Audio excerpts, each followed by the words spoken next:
चलिए हम लोग अब तक एडिशन प्रिंसिपल समझ चुके हैं, मल्टीप्लिकेशन प्रिंसिपल समझ चुके हैं और भी काफ़ी सारी थ्योरी समझ चुके हैं कि परम्यूटेशन और कॉम्बिनेशन हम लोग क्यों यूज़ करते हैं। तो अभी हम लोग आगे बढ़ते हैं, एक्सरसाइज स्टार्ट करते हैं। तो एक्सरसाइज 3.1 से स्टार्ट करते हैं और पहले क्वेश्चन की ओर बढ़ते हैं। तो पहला क्वेश्चन है, a teacher wants to select a class the class monitor in a class of 30 boys and 20 girls. In how many ways can the monitor be selected if the monitor must be either a girl or a boy. हमारे पास total 30 boys हैं और 20 girls हैं। तो हमारे पास हैं 30 boys, 20 girls, और इन दोनों में से हमें एक मॉनिटर सेलेक्ट करना है। और मॉनिटर की कंडीशन ये है कि या तो वो लड़का हो सकता है या तो वो लड़की हो सकती है। क्योंकि अगर 30 बॉयज हैं और 20 गर्ल्स हैं तो टोटल मिलाकर हम लोग कह सकते हैं कि ये 50 है। तो यानी कि मेरे पास 50 वेज हैं, 50 ways of selecting a class monitor. बहुत ही सिंपल सा क्वेश्चन था, हम लोगों को बस एक एडिशन प्रिंसिपल अप्लाई करके उसको करना था। चलिए नेक्स्ट क्वेश्चन की ओर बढ़ते हैं, क्वेश्चन नंबर 2 की ओर। क्वेश्चन नंबर 2 है, a signal is generated from two flags by putting one flag above the other. If there are four flags of different colours are available, how many different signals can be generated. अच्छा, तो आइए इस question की ओर आते हैं। तो ये कह रहा है कि हमारे पास एक फ्लैग बनाना है, अ, और वो एक फ्लैग होगा दो कलर से बना हुआ होगा। यानी कि एक फ्लैग है, ठीक है, उस फ्लैग में दो कलर है, कलर वन और कलर टू। है ना, आपने बहुत सारे फ्लैग देखेंगे, इंडिया के फ्लैग में तीन कलर्स होते हैं और उसमें बीच में अशोक का चक्र होता है। तो हर इसमें अलग अलग कलर्स होते हैं, ठीक है। बस हमें बनाना ये है कि ये जो एक फ्लैग होगा वो सिग्नल की तरह काम करेगा।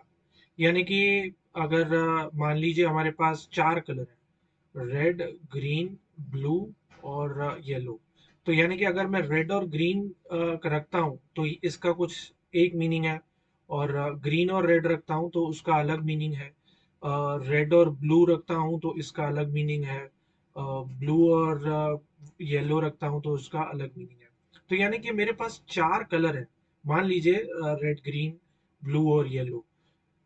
तो कितने टोटल जनरेट हो सकते हैं फ्लैग्स में से, कितने डिफरेंट सिग्नल्स हम लोग जनरेट कर सकते हैं। तो यानी कि यहाँ पर कलर वन है, यहाँ पे कलर टू है। मान लीजिए मैंने यहाँ पर रेड चूज कर लिया, तो अब मैं रेड को तो दोबारा यूज नहीं कर सकता। और तो मेरे पास बच जाते हैं सिर्फ तीन, तीन मतलब ग्रीन, ब्लू, येलो, उनमें से मैं एक यूज कर सकता हूँ। तो कलर वन को चूज करने के लिए मेरे पास चार ऑप्शंस हैं या चार वेज हैं in which I can select a colour for a signal. अच्छा, कलर टू के लिए क्योंकि मैं एक कलर यूज कर चुका हूं तो फिर तीन ही वेज बचते हैं, राइट। और मल्टीप्लिकेशन थियरम या मल्टीप्लिकेशन प्रिंसिपल अप्लाई करके हम लोग कह सकते हैं, तो the total number of signals that can be generated would be 12। बहुत ही सिंपल क्वेश्चन था, आई होप आपको ये समझ में आ गया होगा। चलिए हम लोग नेक्स्ट क्वेश्चन की ओर बढ़ते हैं। चलिए क्वेश्चन नंबर 3 की ओर आगे बढ़ते हैं। क्वेश्चन नंबर 3 है, how many two letter words can be formed using letters from the word space when repetition of letter is allowed and is not allowed. तो यानी कि सबसे पहले ये कहा जा रहा है कि हमारे पास कुछ वर्ड्स हमें दिए हुए हैं, कुछ लेटर्स हमें दिए हुए हैं, एस, पी, ए, सी और ई। ये पांच लेटर हमें दिए हुए हैं जिनको हम इस्तेमाल कर सकते हैं, और हमें टू लेटर वर्ड बनाना है। अच्छा, टू लेटर वन है, मान लीजिए इसको मैं कहता हूँ लेटर वन और ये लेटर टू, ये टोटल मिलके एक का वर्ड बनेंगे। तो लेटर वन को चूज करने के लिए पहला केस हम लोग देख लेते हैं कि repetition of letter is allowed. तो मेरे पास पांच ऑप्शन है ना। और नेक्स्ट लेटर के लिए भी मेरे पास पांच ही ऑप्शन है, एस, पी, ए, सी, ई। यानी कि टोटल लेटर्स जो मेरे पास अवेलेबल, टोटल वर्ड्स जो मैं फॉर्म कर सकता हूँ वो होंगे 25। अच्छा, दूसरा क्वेश्चन क्या कह रहा है कि अ, ये लेटर वन और ये लेटर टू, और यहाँ हमें कहा जा रहा है कि is not allowed, repetition of letter is not allowed. यानी कि अगर मैंने इस नंबर को या इस लेटर को यहाँ पे पांच मेरे पास वेज हैं जिनको मैं सेलेक्ट कर सकता हूँ, तो नेक्स्ट लेटर के लिए मैं सिर्फ चार ही वेज कर सकता हूँ। यानी कि अगर मैं कहूँ कि मैं एस एस पहले यूज कर पा रहा था इस केस में, तो सेकंड केस में ये पॉसिबल नहीं है। ठीक है, फर्स्ट केस में पॉसिबल है, सेकंड केस में पॉसिबल नहीं है। क्यों? क्योंकि repetition of letter is not allowed. ठीक है, तो टोटल हम लोग कितने फॉर्म कर सकते हैं? 5 into 4 which is equal to 20। I hope आपको समझ में आ गया होगा। मैं आपकी ईज के लिए आ, ये सारे जो वर्ड्स है वो एक बार लिस्ट डाउन कर लेता हूँ।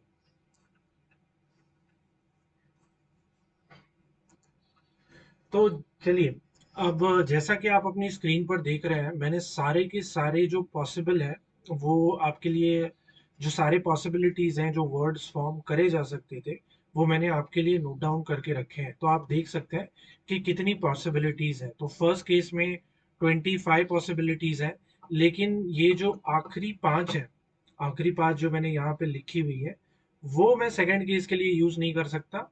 यानी कि तो उसमें से 25 - 5 हो जाता है 20।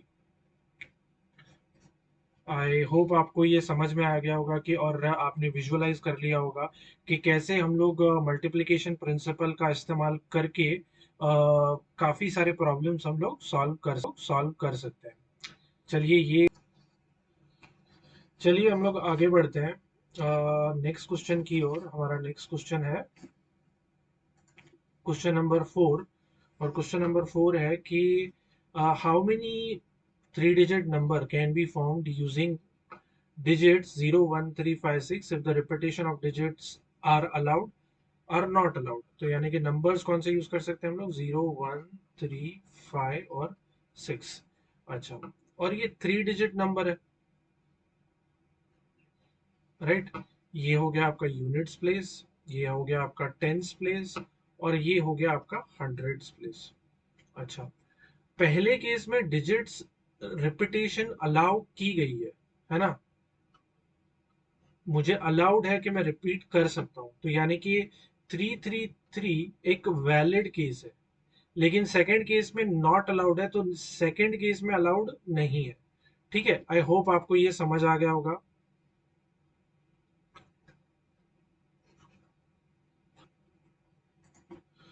तो यानी कि हंड्रेड प्लेस जो है, हंड्रेड प्लेस के लिए मैं कह सकता हूं कि मेरे पास जो ऑप्शंस अवेलेबल है, मेरे पास ऑप्शंस अवेलेबल है वो है 1 3 5 और 6। मेरे पास चार ऑप्शंस अवेलेबल है। जीरो मैं यूज नहीं कर सकता। क्यों? क्योंकि वो फिर एक थ्री डिजिट नंबर नहीं रह जाएगा, टू डिजिट नंबर हो जाएगा। टेंस प्लेस पर मेरे पास मैं 1 3 5 6 के साथ साथ जीरो भी यूज कर सकता हूँ। 1 3 5 6 और जीरो भी यूज कर सकता हूँ। तो मेरे पास यहाँ पांच है। यूनिट प्लेस पर भी वैसा ही होगा, राइट? तो मेरे पास पांच वेज हैं जिनमें मैं एक डिजिट को सिलेक्ट कर सकता हूँ। तो टोटल कितना हो गया? 5 into 5 25, 25 into 4 100। यानी कि 100 ऐसे नंबर्स होंगे जहां रिपीटिशन अलाउड हो। नंबर्स हम यूज करें 0 1 3 5 6, तो ऐसे 100 नंबर हम लोग फॉर्म कर सकते हैं। सेकंड क्वेश्चन क्या कह रहा है कि रिपीटिशन अलाउड नहीं है। ठीक है, अगर रिपीटिशन अलाउड नहीं है तो देखते हैं कैसे होगा। ये होगा यूनिट प्लेस, ये हो गया टेंस प्लेस, ये हो गया हंड्रेड प्लेस। अच्छा, मान लीजिए आप यहाँ पर जैसा कि पहले था, पहले भी चार ही नंबर यूज कर सकते थे, अभी भी चार ही नंबर यूज कर सकते हैं। लेकिन नेक्स्ट केस में मान लीजिए अब क्या होगा कि मान लीजिए 0 1 3 5 6 है, मैंने थ्री यूटिलाइज कर लिया, तो अब थ्री को मैं दोबारा यूटिलाइज नहीं कर सकता। यानी कि जैसे कि हमने कहा था कि 333 ये एक वैलिड नंबर नहीं है सेकंड केस में। फर्स्ट केस में वैलिड है, लेकिन सेकंड केस में वो वैलिड नहीं है। तो यहाँ पे अगर मैंने चार नंबर्स यूज कर लिए, तो फिर टेंस प्लेस के लिए मैं वो नंबर यूज नहीं कर सकता। लेकिन मुझे पता है कि मैं जीरो तो यूज कर सकता हूँ, है ना? तो मान लीजिए मैंने 3 यूज कर लिया था, तो मेरे पास नंबर बच जाते हैं 0156, फिर से 4 नंबर हो जाते हैं। और लास्ट डिजिट के लिए, यूनिट्स प्लेस के लिए 3 ही नंबर बच जाएंगे, क्योंकि अब तक मैं 2 डिजिट्स को यूटिलाइज कर चुका हूँ, 5 में से 2 को यूटिलाइज कर चुका हूँ। तो बाकी बच गए 3, यानी कि टोटल मेरे पास होंगे 4 इंटू 4 16, 16 इंटू 3 48, यानी कि 48 ऐसे नंबर्स हम लोग फॉर्म कर सकते हैं। आई होप आपको ये समझ आ गया होगा। जैसे कि क्वेश्चन नंबर 3 के मैंने आपको लेटर्स बना के दिए थे, जो भी वर्ड्स हम लोग फॉर्म कर सकते थे, इसमें भी आप देख सकते हैं। अगर आपको लगता है कि आपको एक बेटर अंडरस्टैंडिंग के लिए ट्राई करना है, तो आप ट्राई कर सकते हैं। बट आई थिंक ये सफिशेंट है। और हम लोग आगे बढ़ते हैं क्वेश्चन नंबर 5 की ओर। चलिए हम लोग नेक्स्ट क्वेश्चन की ओर बढ़ते हैं। नेक्स्ट क्वेश्चन है क्वेश्चन नंबर 5। क्वेश्चन नंबर 5 है, how many 3 digit numbers can be formed using digits 2 3 4 5 6 if the digits can be repeated.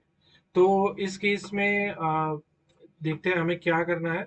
हमें कितने डिजिट्स दिए हुए हैं, 2 3 4 5 और 6, यानी कि ये टोटल डिजिट्स हमें दिए हुए हैं। तो टोटल 5 डिजिट हमें दिए हुए हैं, और हमें एक 3 डिजिट नंबर फॉर्म करना है। तो देखिए, यहाँ पर मैं कितने वेज में सिलेक्ट कर सकता हूँ, 5। अगले केस में भी 5, क्योंकि आप क्वेश्चन को ध्यान से देखिए, क्वेश्चन में लिखा गया है डिजिट्स कैन बी रिपीटेड। क्योंकि कैन बी रिपीटेड कहा गया है, तो हम लोग वो रिपीटेशन कर सकते हैं। तो 5 × 5, यानी कि 125 ऐसे नंबर्स होंगे जो 3 डिजिट नंबर होंगे, 2 3 4 5 6 से बने होंगे, और उनमें रिपीटेशन अलाउड होगा। आई होप बहुत ही सिंपल क्वेश्चन था। क्वेश्चन नंबर 4 समझ में आ गया होगा आपको, तो क्वेश्चन नंबर 5 समझना बहुत ही इजी था। तो चलिए हम लोग क्वेश्चन नंबर 6 की ओर आगे बढ़ते हैं। चलिए हम लोग नेक्स्ट क्वेश्चन की ओर आगे बढ़ते हैं। और नेक्स्ट क्वेश्चन है हमारा, a letter lock contains 3 rings and each ring containing 5 letters.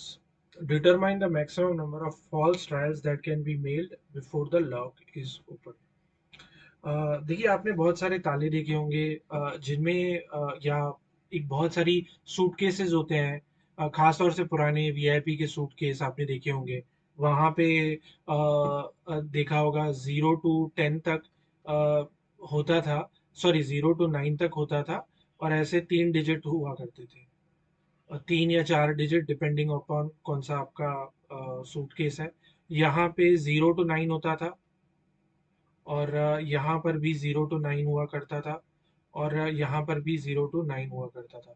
I hope ऐसे सूटकेसेस आपने ज़रूर देखे होंगे, जिनको ऐसे लॉक से ही खोला जा सकता है। अच्छा, लेकिन ये जो है ये अलग केस है। यहाँ पे वैसे तो 3 ही, मतलब रिंग्स जो है वो 3 ही है,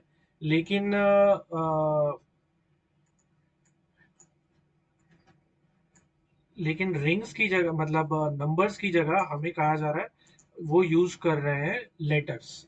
मान लीजिए फॉर द टाइमिंग हम लोग कहते हैं कि A to E, है ना। A to E है, 5 डिजिट है A to E। यहाँ पर भी A to E है,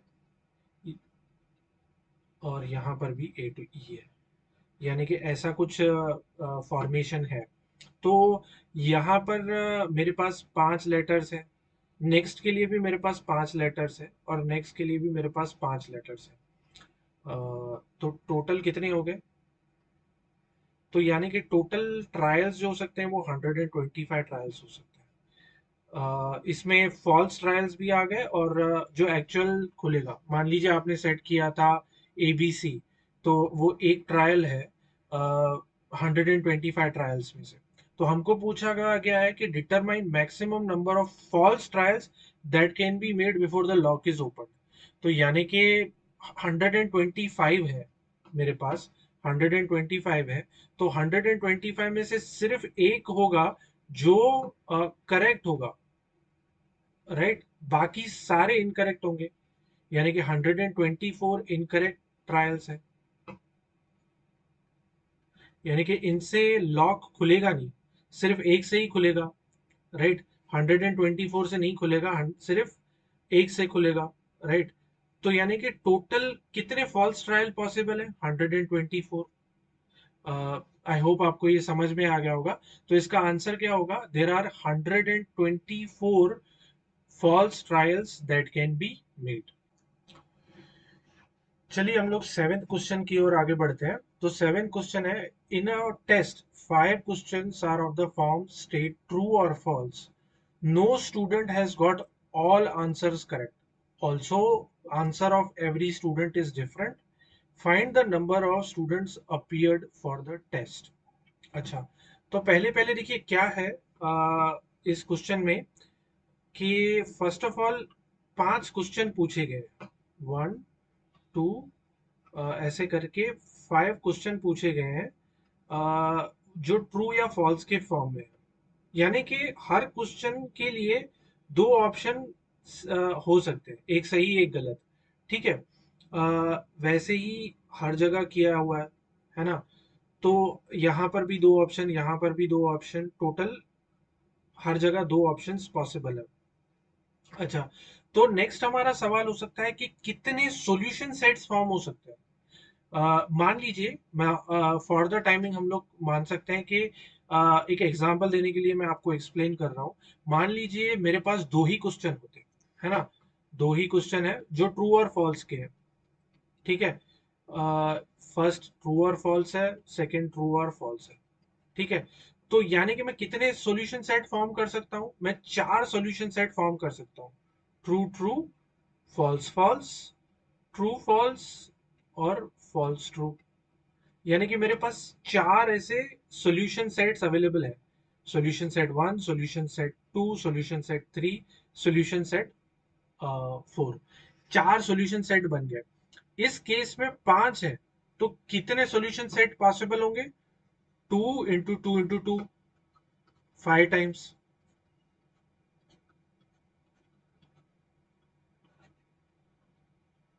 विच इज इक्वल टू 32।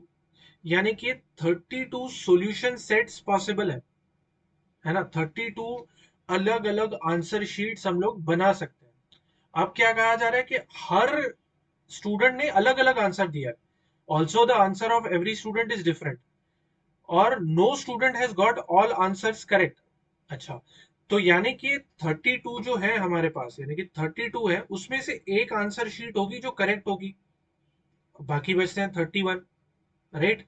तो नंबर ऑफ स्टूडेंट्स कितने होंगे? 31। 31 is the number of students that can be that have appeared for the test. एक बार चलिए मैं फिर से समझा देता हूँ। क्वेश्चन एक बार फिर से पढ़ लेते हैं। In a test 5 questions are of the form state true और false, no student has got all answers correct, also answer of every student is different, find the number of students appeared for the test. तो यानी कि हर student के answers अलग अलग हैं, तो total जो आंसर शीट्स हम लोग फॉर्म कर सकते हैं वो है 32। 32 में से एक आंसर शीट्स होगी करेक्ट, तो टोटल 31 आंसर शीट्स हैं। 31 आंसर शीट्स इसलिए हैं क्योंकि किसी भी स्टूडेंट ने सारे आंसर करेक्ट नहीं दिए, तो total number of student become 31। I hope आपको समझ में आ गया। चलिए नेक्स्ट क्वेश्चन की ओर बढ़ते हैं। नेक्स्ट क्वेश्चन है, how many numbers between 100 and 1000 have 4 in the units place. तो चलिए देखते हैं। अ, तो एक नंबर है जो 100 से बड़ा होना चाहिए पर 1000 से कम होना चाहिए, है ना? और उसके यूनिट्स प्लेस में 4 होना चाहिए। अच्छा, 100 और 1000 के बीच में है, तो एक 3 डिजिट नंबर ही होगा। देख लीजिए, 101, 102 टिल 999। ये जो भी सारे नंबर्स हैं वो 3 डिजिट नंबर है, राइट? तो हमें 3 डिजिट नंबर ही फॉर्म करना है। तो ये है यूनिट्स प्लेस, ये है टेंस प्लेस, ये है हंड्रेड्स प्लेस। अच्छा, तो यहाँ पर मुझे कहा है कि आप 4 ही रख सकते हैं, और कुछ आप रख ही नहीं सकते। अच्छा, बाकी जगह मैं कुछ भी रख सकता हूँ। तो यानी कि यहाँ 0 to 9 में रख सकता हूँ। यानी कि यहाँ पर टेंस प्लेस के लिए मेरे पास 10 पॉसिबिलिटीज है। यूनिट्स प्लेस के लिए मेरे पास एक ही पॉसिबिलिटी है जो कि है 4। अच्छा, टेंस प्लेस के लिए जैसा कि मैंने कहा, हम लोग 10 पॉसिबिलिटीज हैं, 10 ऑप्शंस हैं। 100th प्लेस के लिए मेरे पास 1 to 9 है। यहां पर मैं जीरो यूज नहीं कर सकता। जीरो में क्यों यूज नहीं कर सकता? क्योंकि अगर मैं जीरो यूज कर लूंगा तो वो एक 2 डिजिट नंबर रह जाएगा, 3 डिजिट नंबर नहीं रह जाएगा। तो यहाँ पे 9, तो this is total 90 numbers. So 90 numbers have 4 in the units.